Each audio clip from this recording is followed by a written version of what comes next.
ಯುಪಿಎಸ್ಸಿಯಲ್ಲಿ ಕರುನಾಡಿನ ಸಾಧಕರ ಭರ್ಜರಿ ಸಾಧನೆ. ಕರ್ನಾಟಕದ 22 ಅಭ್ಯರ್ಥಿಗಳು ಪಾಸ್ ಆಗಿದ್ದಾರೆ. ಸಿವಿಲ್ ಸರ್ವಿಸ್ ಪರೀಕ್ಷೆಯಲ್ಲಿ ಯಾದಗಿರಿ ಜಿಲ್ಲೆಯ 4 ತೇರ್ಗಡೆ ನಿಜಕ್ಕೂ ಕೂಡ ಅತ್ಯಂತ ರೋಮಾಂಚನಕಾರಿಯಾದಂತಹ ಸುದ್ದಿ. ಕರುನಾಡಿನ ಕನ್ನಡಿಗರು ಏನು ಬೇಕಾದರೂ ಮಾಡಿಯಾರು ಅನ್ನೋದಕ್ಕೆ ಇದೊಂದು ನಿದರ್ಶನ. ಕರ್ನಾಟಕದ 22 ಅಭ್ಯರ್ಥಿಗಳು ಪಾಸ್. ಸಿವಿಲ್ ಸರ್ವಿಸ್ ಪರೀಕ್ಷೆಯಲ್ಲಿ ಯಾದಗಿರಿ ಜಿಲ್ಲೆಯ 4 ತೇರ್ಗಡೆ. ಆಗಾಗ ನೀವು ಕುಹಕ ಆಡ್ತೀರಿ, ಯಾದಗಿರಿನ ನೋಡಿ, ಯಾದಗಿರಿ ಮಕ್ಕಳು ಹೆಂಗವರ. ಯಾದಗಿರಿಯ ಸಂದೀಪ್ಗೆ 82ನೇ ರ್ಯಾಂಕು. ವೈದ್ಯೆ ಡಾಕ್ಟರ್ ನಿವೇದಿತಾ ಭಾವಿಮನಿ 469ನೇ ರ್ಯಾಂಕ್.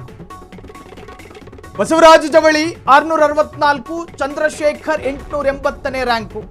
ಗಿರಿ ಜಿಲ್ಲೆಗೆ ಹೆಮ್ಮೆ ಮೂಡಿಸಿದ 4 ಸಾಧಕರು. ಇಲ್ಲಿಂದಲೇ ಸೆಲ್ಯೂಟು. ಕೋಲಾರದ ಮಧುಗೆ 436ನೇ ಸ್ಥಾನ. ಬಳ್ಳಾರಿ ಅನಿರುದ್ಧಗೆ 786ನೇ ಸ್ಥಾನ. ನಾಗಮಂಗಲದ ಧನಂಜಯ್ಗೆ 554ನೇ ರ್ಯಾಂಕು. ಹುಬ್ಬಳ್ಳಿಯ ಕೃಪಾ ಜೈನಿಗೆ 190ನೇ ಸ್ಥಾನ. ಸಕಲೇಶಪುರದ ಮನೋಜ್ಗೆ 389ನೇ ಸ್ಥಾನ.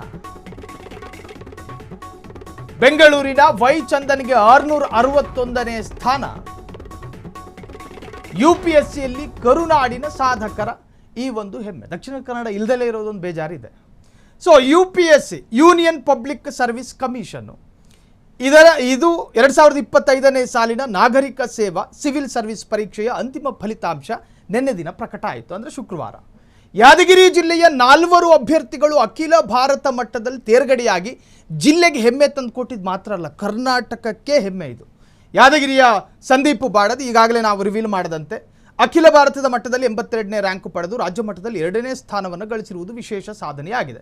ಇದರ ಜೊತೆಗೆ ವೈದ್ಯೆ ಡಾಕ್ಟರ್ ನಿವೇದಿತಾ ಭಾವಿಮನಿ 469ನೇ ರ್ಯಾಂಕ್ ನಾವು ಈಗಾಗಲೇ ಹೇಳಿದ್ದೀವಿ. ಹೀಗೆ ಚಂದ್ರಶೇಖರ್ ಕೀರ್ತಿ ತಂದುಕೊಟ್ಟಿದ್ದಾರೆ. ಹಿಂದುಳಿದ ಜಿಲ್ಲೆಯಾದ ಯಾದಗಿರಿಯಿಂದ 4 ಅಭ್ಯರ್ಥಿಗಳು ಯುಪಿಎಸ್ಸಿ ಪರೀಕ್ಷೆಯಲ್ಲಿ ಸಾಧನೆ ಮಾಡಿರುವುದು ಗಮನಾರ್ಹ ಎಂದು ಜನರು ಅಭಿಪ್ರಾಯಪಟ್ಟಿದ್ದಾರೆ. ಇನ್ನು ಯಾದಗಿರಿ ಉತ್ತರವೇ ಸಿಗದೆ ಐತಿಹಾಸಿಕವಾಗಿ ನಲುಗುತ್ತಿರುವ ಒಂದು ಜಿಲ್ಲೆ. ಅಲ್ಲಿ ಗೆದ್ದು ಬರುವ ಶಾಸಕರಿಗೆ ನಮ್ಮ ಯಾದಗಿರಿನ ಸ್ವಲ್ಪ ಚೆನ್ನಾಗಿ ಮಾಡೋಣ ಅನ್ನೋ ಆಸಕ್ತಿ ಈವರೆಗೂ ಬಂದಿಲ್ಲ. ಅದು ಯಾಕೋ ಏನೋ ಗೊತ್ತಿಲ್ಲ. ಸ್ವಕ್ಷೇತ್ರ ಯಾದಗಿರಿಯನ್ನು ಡೆವಲಪ್ಮೆಂಟ್ ಮಾಡಬೇಕು ಅಂಥೇಳಿ ಈವರೆಗೂ ಎದೆ ತಟ್ಟಿ ವಿಧಾನಸೌಧದಲ್ಲಿ ಘರ್ಜಿಸಿದ ಒಂದೇ ಒಂದು ಶಾಸಕ ಇಲ್ಲ ಕರ್ನಾಟಕದ ಇತಿಹಾಸದಲ್ಲಿ. ಅಲ್ಲಿನ ಮಕ್ಕಳು ತನ್ನ ಮಸ್ತಿಷ್ಕಕ್ಕೆ ಭಾರಿ ಶಿಕ್ಷಣವನ್ನು ಗಳಿಸ್ಕೊಂಡ್ರೂ ಕೂಡ ಯಾಕೆ ಅದು ಅಭಿವೃದ್ಧಿ ವಂಚಿತ ಜಿಲ್ಲೆಯಾಗಿದೆ. ಯಾದಗಿರಿ ಇನ್ನಾದರೂ ಕೂಡ ಡೆವಲಪ್ ಆಗಬೇಕು. ಕರ್ನಾಟಕಕ್ಕೆ ಕೀರ್ತಿ ತಂದುಕೊಟ್ಟಂಥ ವಿದ್ಯಾರ್ಥಿಗಳಿಗೆ ಧನ್ಯವಾದ. ಇನ್ನು ಯಾದಗಿರಿ ನಗರದ ಕಿರಾಣಿ ವ್ಯಾಪಾರಿ ನೋಡಿ, ಕಿರಾಣಿ ವ್ಯಾಪಾರಿ ಅಂತೆ ಬಸವರಾಜ್ ಬಾಡದ್ ಅವರ ದ್ವಿತೀಯ ಪುತ್ರ, 2ನೇ ಪುತ್ರ ಸಂದೀಪ್ ಬಾಡದ್ ಅಖಿಲ ಭಾರತ ಮಟ್ಟದಲ್ಲೇ 82ನೇ ರ್ಯಾಂಕ್ ಪಡೆದು ರಾಜ್ಯದಲ್ಲಿ 2ನೇ ಸ್ಥಾನ ಪಡೆದಿದ್ದಾರೆ. ಕಿರಾಣಿ ಅಂಗಡಿಯವರು ಹೆಮ್ಮೆ ಪಡಬೇಕು. ಯಾದಗಿರಿಯ ಚಿರಂಜೀವಿ ಹಾಗೂ ನ್ಯೂ ಕನ್ನಡ ಶಾಲೆಯಲ್ಲಿ ಪ್ರಾಥಮಿಕ ಶಿಕ್ಷಣ ಪಡೆದ ಅವರು ಶಹಾಪುರದ ಕೇಂದ್ರೀಯ ಜವಾಹರ್ ನವೋದಯ ವಿದ್ಯಾನಿಲಯದಲ್ಲಿ ದ್ವಿತೀಯ PUCವರೆಗೆ ವಿದ್ಯಾಭ್ಯಾಸ ಮಾಡಿದ್ದಾರೆ. ಬಳಿಕ ಬೆಂಗಳೂರಿನ ಅಂಬೇಡ್ಕರ್ ಇನ್ಸ್ಟಿಟ್ಯೂಟ್ ಆಫ್ ಟೆಕ್ನಾಲಜಿಯಲ್ಲಿ ಇಂಜಿನಿಯರಿಂಗ್ ಪದವಿ ಕೂಡ ಪಡೆದಂತಹ ವಿದ್ಯಾರ್ಥಿ. ಒಟ್ಟಾರೆ ನಿಜಕ್ಕೂ ಕೂಡ ಹೆಮ್ಮೆ ಅನಿಸುತ್ತೆ. ಇನ್ನು ಯಾದಗಿರಿ ನಗರದ ಆರೋಗ್ಯ ಇಲಾಖೆಯ ನಿವೃತ್ತ ಸಿಬ್ಬಂದಿ ಚಂದಪ್ಪ ಭಾವಿಮನಿ ಹಾಗೂ ವರ್ಕನಹಳ್ಳಿ ಪಂಚಾಯತ್ ಅಭಿವೃದ್ಧಿಯ ಅಧಿಕಾರಿ ವಿಜಯಲಕ್ಷ್ಮಿ ಭಾವಿಮನಿ ದಂಪತಿಯ ಪುತ್ರಿ ಡಾಕ್ಟರ್ ನಿವೇದಿತಾ ಭಾವಿಮನಿ ಅವರು ಕೂಡ ಉತ್ತಮ ಸ್ಥಾನವನ್ನು ಪಡೆದಿದ್ದಾರೆ. ಒಟ್ಟಾರೆ ಫ್ರೀಡಮ್ ಟಿವಿ ಕಡೆಯಿಂದಲೂ ಕೂಡ ತೇರ್ಗಡೆಗೊಂಡಂತಹ ಈ ವಿದ್ಯಾರ್ಥಿಗಳಿಗೆ ಇಲ್ಲಿಂದಲೇ ಅನಂತ ಧನ್ಯವಾದಗಳನ್ನು ತಲುಪಿಸ್ತಾ ಇದ್ದೀವಿ. ಒಟ್ಟಾರೆ ಕರ್ನಾಟಕಕ್ಕೆ ಹೆಮ್ಮೆ ಮತ್ತು ಕೀರ್ತಿ ತಂದುಕೊಟ್ಟ ವಿದ್ಯಾರ್ಥಿಗಳಿಗೆ ಸಲಾಂ. ಇನ್ನು ಬೆಳಗಾವಿಯ ಬಡ ಕೃಷಿಕ ಮಗನ ಸಾಧನೆ ಅಪಾರ. ರೈತರು ಮಕ್ಕಳು ಅಂತ ಹೇಳಿ ತಾತ್ಸಾರವಾಗಿ ನೋಡೋದಲ್ಲ, ಕೋಚಿಂಗ್ ಇಲ್ಲದೆ ಮನೆಯಲ್ಲೇ ಕುಳಿತು ಓದಿ ರಾಜ್ಯಕ್ಕೆ ಫಸ್ಟ್ ಗಂಡು ಮಗ. ಯುಪಿಎಸ್ಸಿನಲ್ಲಿ 53ನೇ ರ್ಯಾಂಕ್ ಪಡೆದು ಕರ್ನಾಟಕಕ್ಕೆ ಮೊದಲ ಸ್ಥಾನ. ಕಿರಣ್ ಕಮತೆ 5ನೇ ಪ್ರಯತ್ನದಲ್ಲಿ IAS ಕನಸು ನನಸು ಮಾಡಿಕೊಂಡಿದ್ದಾರೆ. 4 ಪ್ರಯತ್ನಗಳಲ್ಲಿ ಸೋತರು ಧೃತಿಗೆಡದೆ 5ನೇ ಪ್ರಯತ್ನದಲ್ಲಿ ಪಾಸು. 10ರ ವಟಗಿ ಗ್ರಾಮದಲ್ಲಿ ಹಬ್ಬದ ವಾತಾವರಣ ನಿರ್ಮಾಣ ಆಗಿದೆ. ಛಲ ಹೊಂದಿದ್ರೆ ಸಾಕು, ಎಂತಹ ಗುರಿ ಬೇಕಾದರೂ ತಲುಪಬಹುದು. ಎಂತಹದ್ದೇ ಗುರಿ. ಬಡ ಕೃಷಿಕ ಕುಟುಂಬದಿಂದ ಬಂದ ಕಿರಣ್ ಎಲುಬು ಅಗದ್ರು ಅದನ್ನು ದಹಿಸುವ ಜಠರ ನಮ್ಮಲ್ಲಿಲ್ವೇ ಇದೆ. ಹಂಗೇನೆ ಯಾವುದೇ ವಿದ್ಯೆಯನ್ನು ಕಲಿಯೋದಕ್ಕೆ ಆಸಕ್ತಿ ತೋರಿಸಿದ್ರೆ ಸಾಕು. ಬೆಳಗಾವಿಯ ಬಡ ಕೃಷಿಕ ಮಗನ ಸಾಧನೆ ಅಪಾರ.